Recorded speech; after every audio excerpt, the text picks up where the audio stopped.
قرآن مجید برہان رشید میں خالق کائنات جل جلالہ کا نامے پارے کے اندر یہ فرمان ہے۔ رب ذوالجلال سورہ اعراف کے اندر آیت نمبر 167 میں فرماتا ہے وَإِذْ تَأَذَّنَ رَبُّكَ، محبوب میرے حضرت محمد مصطفیٰ صلی اللہ علیہ وسلم، جب فیصلہ کیا تمہارے رب نے، آپ کے رب نے فیصلہ کیا۔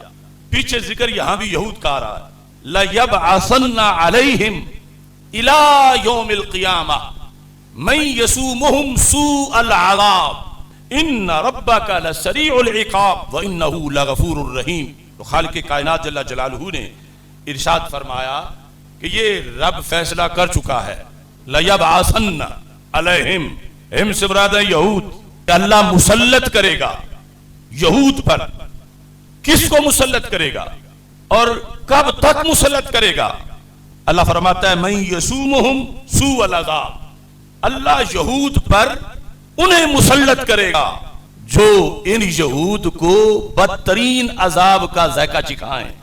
مَن يَسُومُهُمْ سُوءَ الْعَذَابِ، صرف عذاب نہیں، بدترین عذاب انہیں دیں یہود کو۔ اللہ ان لوگوں کو ان یہود پہ مسلط کرے گا۔ کب تک؟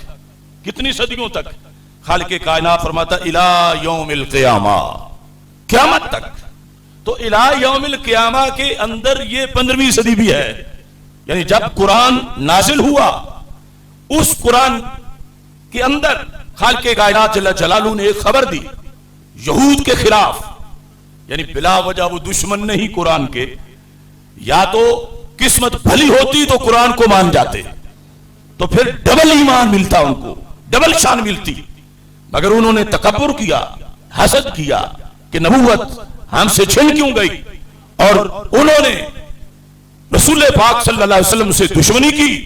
تو خالق کائنات نے تاکید کے ساتھ لَيَبْعَثَنَّ، لام بھی تاکید کا ہے، نون بھی تاکید کا ہے، کہ رب ذوالجلال ضرور بھی ضرور قیامت تک ایسی قوت یہود پر مسلط کرتا رہے گا کہ جو یہود کو ناکوں چنے چبوائیں گے، جو یہود کو ذلیل و رسوا کر کے رکھیں گے۔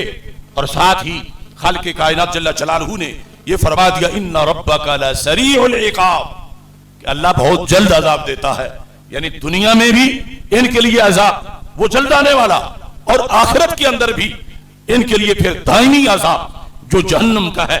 تو اس آیت کریمہ کے اندر جو فیصلہ ہے یہ ہے قوت نہتے فلسطینیوں کی۔ اگرچہ ارد گرد کے ریاستوں نے انہیں سہارا نہیں دیا، اور سب سے بڑھ کر فریضہ تھا سعودی عرب کا، مگر وہ تو یہود سے دوستی کا حلف اٹھا چکے۔ اس بنیاد پر تقریریں ہونے لگی وہاں پر ممبروں پہ کہ یہود سے دوستی کر لے تو کوئی حرج نہیں۔ یہ وجہ تھی کہ بہت سے عرب ملکوں نے یہود کو تسلیم کر لیا اور قرآن پس پشت ڈال دیا۔ اللہ واضح طور پر اس قرآن میں فرما رہا ہے یا ایھا الذین آمنوا لا تتخذوا اليہود والنصارى اولیاء بعضهم اولیاء بعض، اے ایمان والو یہود و نصارہ کو کبھی بھی دوست نہ بناؤ، یہ آپس میں ایک دوسرے کے دوست ہیں، تمہارے نہیں ہو سکتے۔ تو جن عرب ملکوں نے یہود سے دوستی کی، کیا ان کو قرآن کے لفظوں کا معنی نہیں آتا؟ یقیناً ان کو آتا ہے، ان کی زبان میں تو اترا ہے، ہماری مادری زبان نہیں عربی، ان کی تو مادری زبان ہے، مدر لینگویج ہے، وہ جانتے ہیں۔ تو پھر یا تو یا ایھا الذین آمنوا میں اپنے آپ کو نہیں سمجھتے کہ خطاب ایمان والوں کو ہے، ہمیں نہیں ہے۔ جب خطاب واضح ہے اللہ کی طرف سے ایمان والوں کو، تو ایمان قرآن پر بندے کا پورا ہی تب ہوتا ہے جب یہ بھی مانے باقی چیزوں کے ساتھ کہ ہمارے لیے رب نے حرام کیا ہے یہود و نصارہ کے ساتھ دوستی کو۔ اب کتنے ممالک میں یہود کا آنا جانا بالکل فری ہو گیا، اور پاکستان کا لبرل ٹولہ اور نام نہاد حکمران ان کی رال بھی ٹپک رہی ہے کہ اگر عرب مان گئے ہیں تو ہمیں کیا ہے، ہم بھی تسلیم کر لیں ان کو۔ اور پھر ہم جیسے خطیبوں کو علماء کو کہتے ہیں تم کوئی بڑے عالم ہو، وہ تو کعبے میں بیٹھے ہیں، قرآن تو وہاں اترا ہے، تو ہم ببانگے دھول کہتے ہیں قرآن وہاں اترا ہے، اس میں کوئی شک نہیں۔ مگر جو اترا ہے وہ یہی ہے، اور اس کے اندر قطعی طور پر موجود ہے لا تتخذوا اليہود والنصارى اولیاء، کہ یہود و نصارہ کو کبھی دوست مت بناؤ۔